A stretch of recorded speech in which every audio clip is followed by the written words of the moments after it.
Otep à tous, bien-aimés frères et sœurs. Le Niger passe à la vitesse V.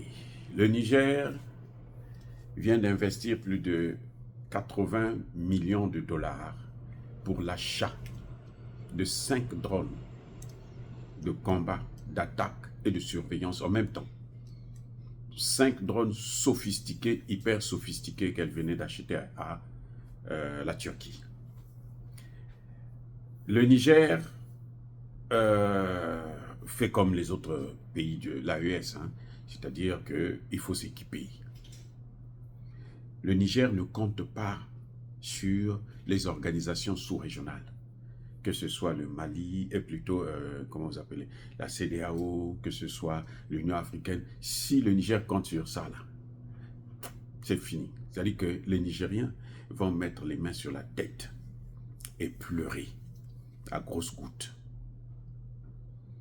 En tout cas, ces drones qu'ils venaient d'acheter à la Turquie sont des drones qui font à la fois la surveillance, qui sont capables de tirer des missiles, et oui, et qui sont capables de affronter n'importe quelle autre arme de guerre. C'est vraiment une avancée considérable de la part du Niger. Et c'est ça que nous demandons aux pays africains. Ne pas compter sur la sécurité, sur votre sécurité, ne pas compter sur le soutien ou l'aide de l'autre.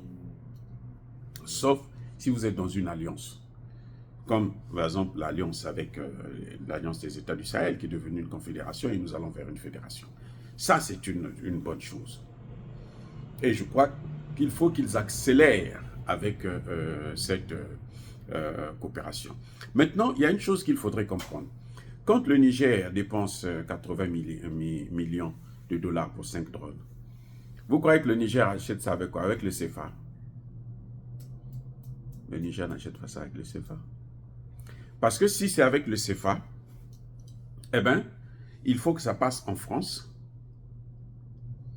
Il faut que la France valide. Et la France maintenant change cette monnaie en dollars pour acheter les autres matières premières. Donc le Niger est obligé d'utiliser un autre moyen de paiement, un autre système de paiement. Ah oui, obligé de se trouver un autre système de paiement. Et ils ne peuvent pas faire ça avec le CFA, sinon ça doit forcément passer par la France. C'est pour ça que nous demandons à ces pays de sortir de la zone CFA. C'est-à-dire que ça va être un coup dur. Et maintenant que la France est très affaiblie, partout, la France est attaquée. Je dis bien partout. Madagascar est en train de demander maintenant la restitution des îles éparses que la France s'est accaparée par la force. Et elle se vante partout, j'ai le plus grand espace maritime au monde. Non, tu n'as pas le plus grand espace maritime puisque tu as encore des colonies. Et je pense que la Martinique, la Guadeloupe, eh ben, ils vont faire autant demander leur autonomie. Et surtout que d'ailleurs, ils sont même négligés. La banane qui est produite chez eux, elle coûte plus cher en Martinique, en Guadeloupe, que, comment tu appelles ça, en métropole, c'est-à-dire à Paris. Il n'y a aucun sens. Bref, nous félicitons le gouvernement nigérien de pouvoir prendre ses responsabilités de la sorte. D'ailleurs, les pays de l'AES, c'est pour ça que nous les soutenons, parce qu'ils essayent de se battre. Ils ne comptent pas sur ces mêmes Occidentaux qui ont amené le terrorisme chez nous. La RDC résiste parce que nous avons les Ouazalendo. Si ce n'était que l'armée congolaise, là, la RDC serait déjà avalée par un petit pays vaurien, criminel, de génocidaires comme les Rwandais. Ils sont tous des génocidaires. Pour moi, ils sont tous des génocidaires.